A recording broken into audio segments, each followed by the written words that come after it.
Hello, this is I Go Travel with Don Barnett, and we're rolling through the Canadian Rockies. Listen to this.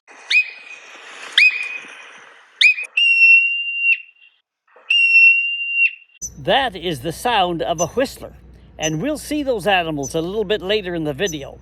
We are in Jasper National Park, and this stretch of highway that runs south of Jasper toward Banff National Park is the most scenic single stretch of road in the world. We are driving from Jasper south toward Banff, but from either direction, the Jasper Parkway is a wondrous road. Majestic mountains are on both sides of the highway, waterfalls, forests, and glaciers, and we're going to see them all. This is the train station in Jasper. There is both freight and passenger service east to the prairies and west to the Pacific coast at Prince Rupert. An old steam locomotive is on display, waiting passenger cars. Canadian National is mainly a freight service because of Canada's trade with the Orient. The road through the park is the Icefields Parkway, and we are going to see a number of glaciers of Canada's Columbia Icefield.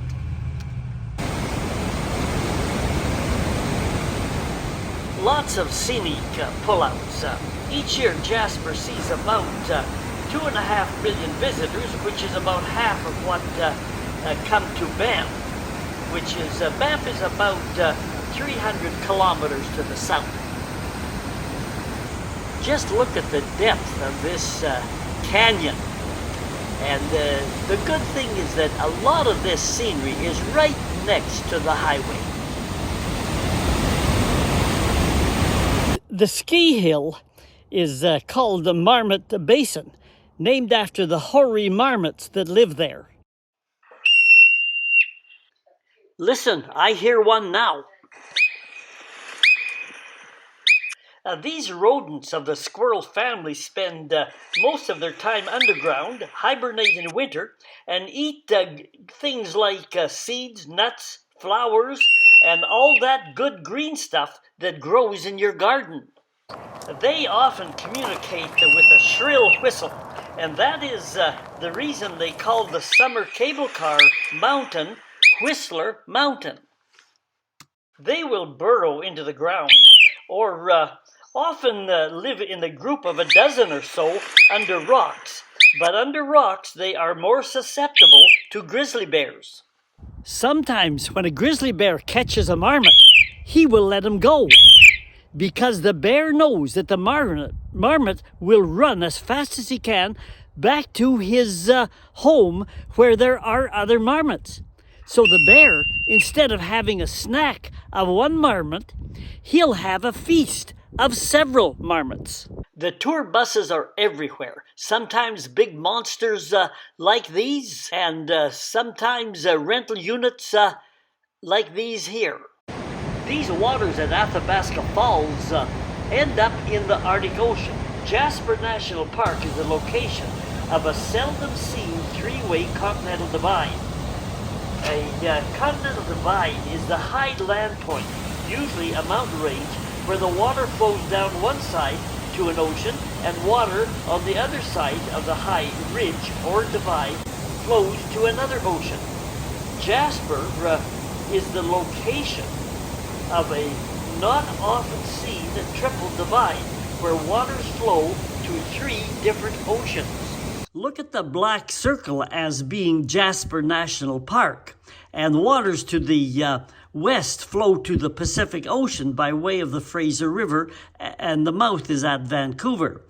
To the east, the waters flow to the Atlantic Ocean by way of Hudson Bay, and to the north, waters flow to the Arctic Ocean by way of the Mackenzie River. There are other waterfalls in the park, but what's nice about these falls, they're right along the highway. You don't have to hike in until you can't hike anymore. They're just step out of the car and look what you see. Look at the depth here. I was a little bit further downstream from my earlier photographs, and here comes the water Look how it's, you can tell how it has eroded the rock surfaces as it roars down on its way to the Athabasca River.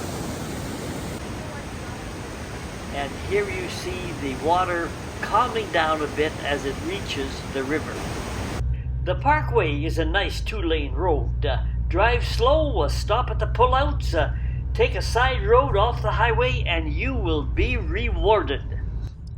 We are about halfway through the parkway at the Columbia Icefields, so we want to pull in here. This can be a busy place in the summertime. I will just scan the area. There's a glacier in the background there, and you can see where glaciers were once, where the earth is at. Here's another glacier. The highway is right nearby, an ideal place if you're a tourist. And here's some more of the mountains. These glaciers stay the year round, and it is just quite an amazing, unique area. And we're into the parking lot now. The cloud covers formed from the cold ice. The glacier is like glaciers everywhere on the planet. They're melting. A couple of 100 years ago, the glacier came down to the highway. As a tourist, you can take a ride out onto the glacier in these big machines. They have been offering tours for a lot of years out onto the glacier, and it's a great experience. And this is one of the old buses. Notice the doesn't have wheels, it has caterpillar tracks. We had a better looking riding bus than that old thing. And you got to go out of the bus and walk on the glacier, and you could tell your friends back home that you walked on a glacier. It was a fairly rough ride. Look at the steepness of some of the hills to get out to the glacier. Those are big buses down there, and these hills were pretty steep. It was summer or springtime, but we were still dressed for the cold wind. Years ago, we would take those snowcats out onto the glacier, and the driver would stop right in front of a deep crevice in the ice. And he'd open the door and he would say, "Would anyone like to step out and take a walk in the glacier?" Well, if you stepped off those steps of that snow machine, you would drop 30 meters to a place where you would never come back.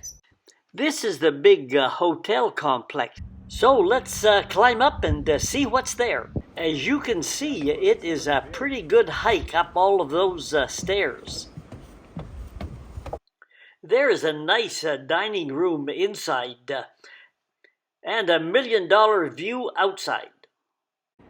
This is a view of the parking lot from up on top. In the summer, it is packed like a sardine tin. I put my telephoto lens on my camera to look at some glaciers up high. Great views. That line of hardened snow along the top ridge of this mountain is called a cornice. When the snow mass breaks or melts, it can cause a dangerous avalanche.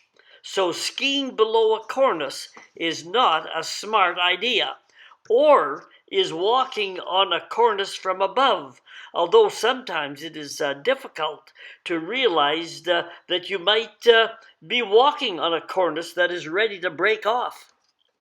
Just a big mass of snow. This is a glacier in melting, and this is a glacier left behind. We saw signs at the hotel for the skywalk. Well, we looked at the picture and we knew we just had to get a ticket. We bought our tickets, and then we had to walk through this long tunnel with information on the walls about the glaciers, and it made it seem like you were walking through some kind of a glacial passage. Finally, you do get on the bus, and it is only a kilometer or so down the highway to the north to the actual skywalk. And the skywalk itself is a glass bottom viewing platform. This is the postcard of the platform, and this is the real deal. And what do you see when you're up there? Well, you just see a great view from a very, very unique perspective. We are rolling down the road again.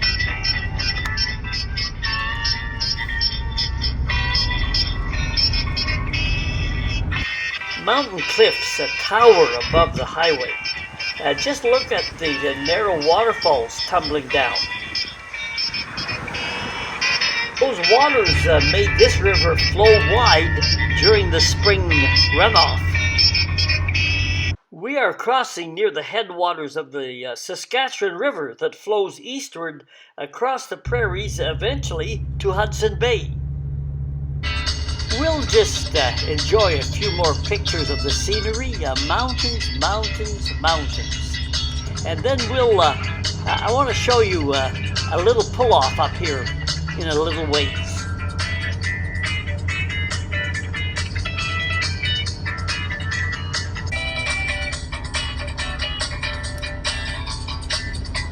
This lake behind me is highly recognizable.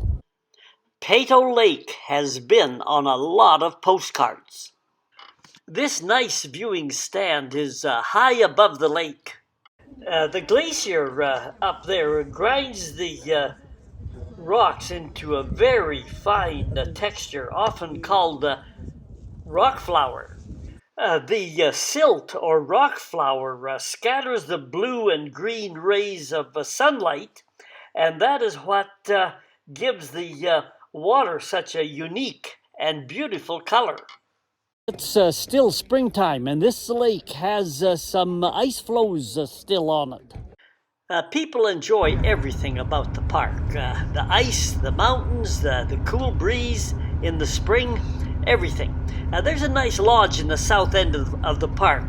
Numtijah Lodge was a place before Jasper became a park. It's a nice place, and we always like to stop there. This time we happened to see a grizzly bear in the early spring. He was looking for plant roots and bugs not far from the lodge. I put the telescope on my camera and stayed near my camper door. By the way, have you ever wondered what you might look like if you got eaten by a grizzly bear? Take a look. There you are. You don't need to look in the mirror to see that. This bear finally raised his head and started to walk toward me. So I smartly jumped into my camper and shut the door. If you're lucky, you'll be able to drive that Parkway highway someday. And until then, we're rolling on down the road. Hit the subscribe button if you liked what you saw, and you'll be notified when we put on more videos. This is I Go Travel with Don Barnett. So long for now. Would you like to hear some more bear stories? If so, see my Banff video on the Black Grizzly of Whiskey Creek. Also, go to my BC playlist and see those videos on Prince Rupert and on the Kuzamatine Bear Sanctuary. I've also got more stories in the videos on the Yellowhead Highway. Some of those stories will give you a good, restless night of sleep.